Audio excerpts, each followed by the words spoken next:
Welcome to the School on European Memories podcast. Together, we're going to be focusing on what European memories mean to us from very different perspectives. Let's get into it.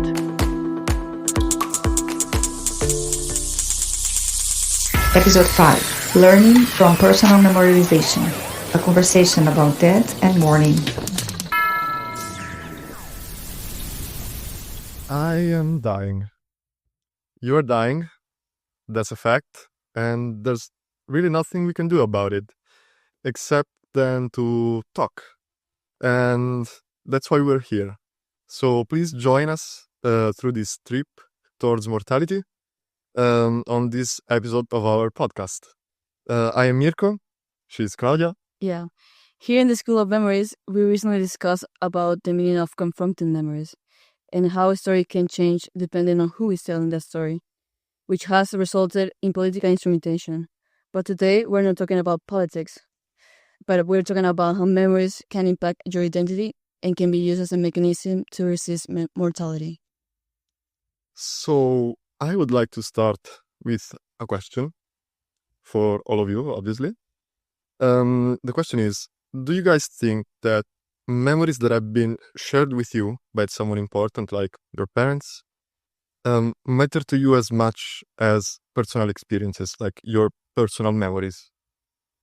I think that the memories that my mother and my grandma has passed on me are like very important. And not long time ago, like 4 years ago, my grandma passed out, and I still carry around some things that she says to me, and I think it's going to stay with me all my life. It's going to be my North Star. That's a common feeling, or at least for me. My mother passed away 4 years ago, and I lived with her for 7 years, like alone. And we would always talk about very profound things and like very deep conversations. And she used to like tell me a lot of her personal experiences, even heavy ones. And I feel like I lived them with her, and like I feel like her memories became my own. And I wanted to know if that was the same for you guys. I think for me personally, I wished, and I still wish, that I had the chance to make more memories with my grandma, who passed away a year ago. And there are some places like her house that when I go through, it just hits me every time that she's not there, because I've always associated that place specifically with her. So every little thing that I can hold on to, I will. And I'm trying to make every sort of effort to allow a space in my mind for those memories to deepen and some sort of gain roots, I guess I would say. Yeah. For me, I think it really depends on how you treat these memories the other people has passed on to you, because even in my own life, some of my memories are just like blurry colors in the horizon, no? But if I try to catch them, if I try to remember them, if I try to remember their silhouette and write them down even, then they're more tangible and I can get closer to them. So it really depends, because maybe when I live an experience, it's obviously more clear to me because it's on my own body, but then it's gonna get far anyways. So if I treat others people experiences and learnings that they pass to me as valuable, as important, they can be as important or even more important than my own experiences. I think it all depends on how we take care of them. We all lost someone special, maybe, or we are going to. And I feel like memories can be used as tools to resist oblivion, in the sense that once our physical bodies like die, we can still keep living as memories, like through the actions, words, and thoughts of other people.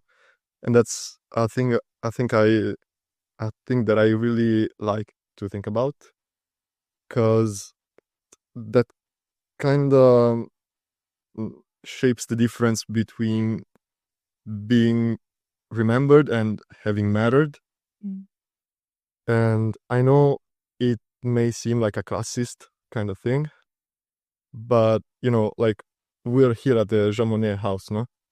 And Jean Monnet has been like an important figure for history, but also like for politics. And other people like your grandma, my mother, your grandma, they mattered for us, but they're not gonna be remembered for so long. Like I can talk about my mother to my children, my grandchildren, but eventually they will lose that memory, my memory.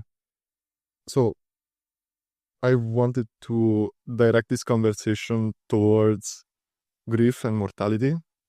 I would like to talk about our personal grief, or maybe how you feel about grief and how memories may exacerbate the feeling or calm it down. Like for me personally, I feel like as time passes, it helps me with grief.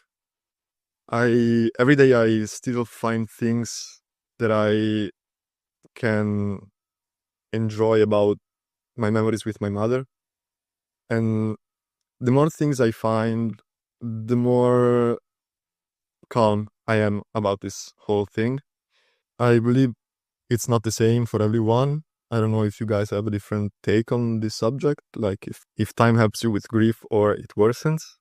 Well, for me, like I would say that I have pretty good memory for some stuff, and for me, like memories up at this point does not help me a lot with healing, because it's kind of like I remember, but I get nostalgic about it, and I remember all the things that my grandma liked, the things that we should do, and I obviously miss it.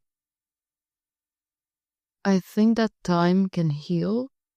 However, it really does depend what do you do during that time.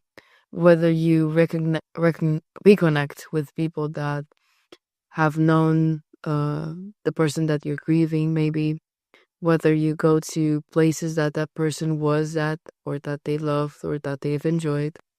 Or maybe just carrying the values. And this is what my mother tells me from time to time when I tell her that I miss my grandmother, is that if I try to not necessarily be like her all the time, but at least carry some of the values that she praised so much, she somehow lives through me. So I think it's just leaving time as is maybe is not as helpful, but also doing an effort of yourself to reconnect, I guess. Okay, this that you're saying is so interesting to me, because I feel like sometimes we focus on remembering the person through their actions or through their appearance even, and not so much on their inner world, on their thoughts, the way they experience the world, and how they behaved with the world, how they belonged to this. And so that's why I find it very interesting to keep in touch with the values and with the thoughts, the feelings. This happens to people who write. I really love this quote of Luisa May Alcott, which is the author of Little Women, and she said in Little Women book, she said, "I want to do something splendid, something heroic or wonderful that won't be forgotten after I'm dead. I don't know yet, but I'm on the watch for it, and mean to astonish you all someday." And she actually did. She was remembered, and she's still today, and she will for many years, as long as people keep reading her. And the people that read her will not remember her as a physical person, or as a person who did things and was in places, but as a person who had a mind, and who had feelings, and who experienced the world around her in a particular way. And I think we can all learn from that and try to. Maybe we don't need to be novelists to do that. Everyone can live on their thoughts and feelings for their loved ones to share it with them. That's a wonderful quote you chose. And I would like to talk about a second death. The second death basically happens when after a person dies, people stop talking about that person or even remembering them. And it is conceptually opposite to what it's called the death before death, which is basically when a person isn't physically dead, but is starting to lose its personality, its maybe its spirituality. And that happens a lot with people that have like dementia or Alzheimer's. So you basically have a death of the person before the death of the body. Like I've experienced it with my grandfather, who passed away a couple of years ago. But he was sick. He's been sick for like 10 years, 15 years. And I've had the opportunity to look at this process of like turning off his mind, basically. And it's really unsettling because, when you think about someone, you think of someone with memories, with feelings, someone who experienced the world maybe for a long time, like my grandfather did. He was 88. So he had a long time to process the world around him, no? And that's the perception of mortality. Like, if you want to take it as a bad thing, then you'll be bad. You'll be very bad. But once you recognize that life is life because there's death, maybe you can start to grasp maybe a little more why we keep going, why we still wake up in the morning and do the things we like. It's like death gives us the urgency to live, to do the things we want to do before it's too late. Now maybe we can conclude this podcast by talking about legacy, heritage. So like my mother was an artist, so my house is kind of full with the things she did. A lot of pottery and a lot of paintings that I can still see her through. I don't know if you guys have something that your grandma's maybe left you, some objects, some quotes, or maybe even some things that you can see her through yourself, like maybe some actions you do, some things you say that maybe you've learned from them. I wanted to know if there was like any specific things that remind you of them through yourself. I think I have at least two things that I treasure in some sense. One would be a button t-shirt that my grandma made when she was 16. And she made it by hand. She had a very specific machinery that's very rural and traditional, and I don't know the name of it. And she made that and she gave it to me, and I still have that. I'm pretty scared to wear it just in case it, I don't know, it damages its condition. However, it's a thing that she made, and I could never, I don't know, just think of anything better materialistic speaking.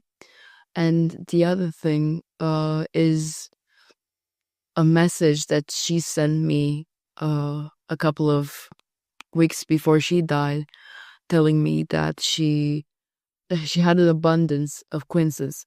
And she sent me a picture, and she was very proud of that because she used to live in a village, and she used to have like I don't know, a lot of crops, and she was very proud of that. And she sent me a picture, and that was the last message that she sent me.